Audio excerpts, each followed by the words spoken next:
All right, everybody. So last night I went and watched Godzilla, King of Monsters, and my review for this movie is going to be a little bit complicated because I'm coming at it from a couple different perspectives.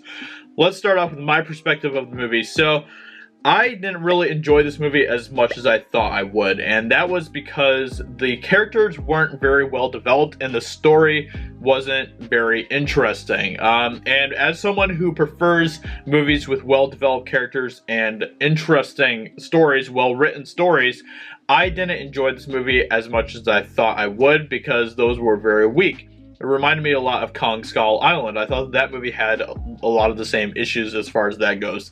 None of the characters in Kong Skull Island I cared about, and it was kind of the same with this movie for me. I really didn't care what happened to any of the characters on the screen. Whenever there was something emotional that was, or something that was supposed to be emotional that happened to the characters, it did not get me at all emotionally. I just literally did not give a single crap about anything that happened to the characters in the movie. Human characters, I should say. So from that perspective, I wasn't overly fond of this movie, and I'm going to be giving the movie probably a little bit of a lower rating because of that. But if you are someone who enjoys monster movies, if you are someone who just really is into all those types of movies like Godzilla, King Kong, whatever, then you are probably going to enjoy this movie a lot because this movie did a really good job as far as the actual monsters go, and the monster fights I thought were for the most part pretty well done. So if you are someone who really wants to go into the movies simply just for that and you don't care as much for like well-developed characters or a story or anything, then you probably will enjoy this movie more than I did. So just kind of giving you a heads up about that. But with all that being said, I definitely had some problems with this movie. Like I said, the story was weak. The characters were not well developed at all. I just didn't have any connection with them, or I didn't relate to them at all. I thought that the first Godzilla 2014, I thought that it was moving in a pretty good direction as far as that goes, but this movie really dropped the ball as far as all that. Cinematography wise, for some reason this movie just didn't really capture as much of the same epic scale of Godzilla as 2014 did. I thought that Godzilla 2014 did a much better job at making you feel small compared to Godzilla. For some reason, this movie didn't do as good of a job as far as that goes, and so that was kind of a disappointment as well. Sound design was great. I thought that was probably one of the best parts about the movie. I really did enjoy some of the monster fights as well. It was cool seeing the monsters on screen.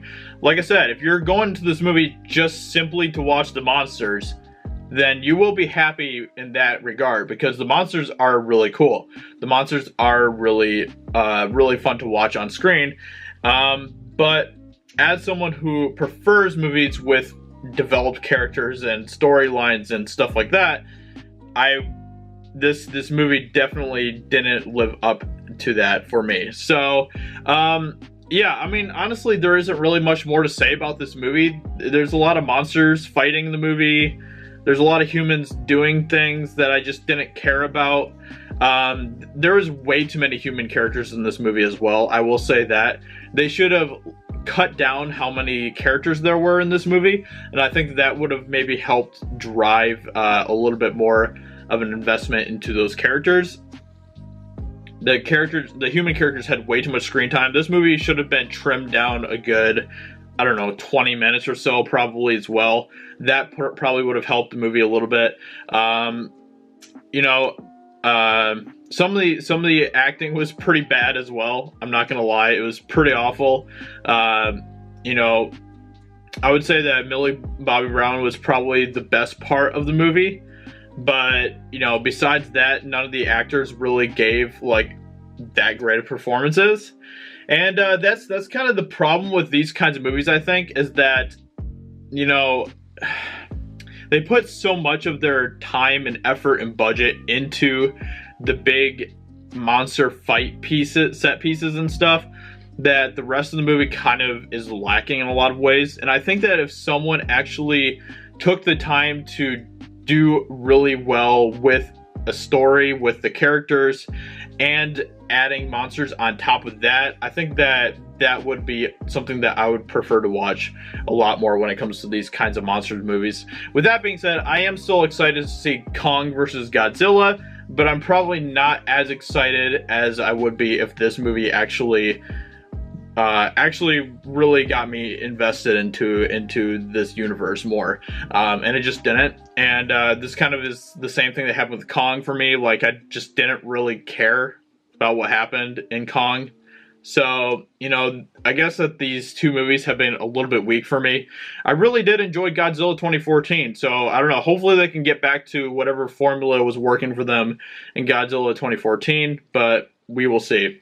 With that being said, you know, I would probably give this movie like I'd probably give this movie a 2.5 out of 5. It's just one of those movies where it's not like horrible, but at the same time, I just don't really care, and I don't really care to see it again. So that's kind of where I'm at with this movie. So with that being said, let me know in the comments below, what do you think about the movie if you've seen it? I would be interested to hear what your thoughts are. With that being said, I hope you guys enjoyed this review. If you did, then consider subscribing to the channel, and I will talk to you all very soon in another video. Talk to you later. Bye.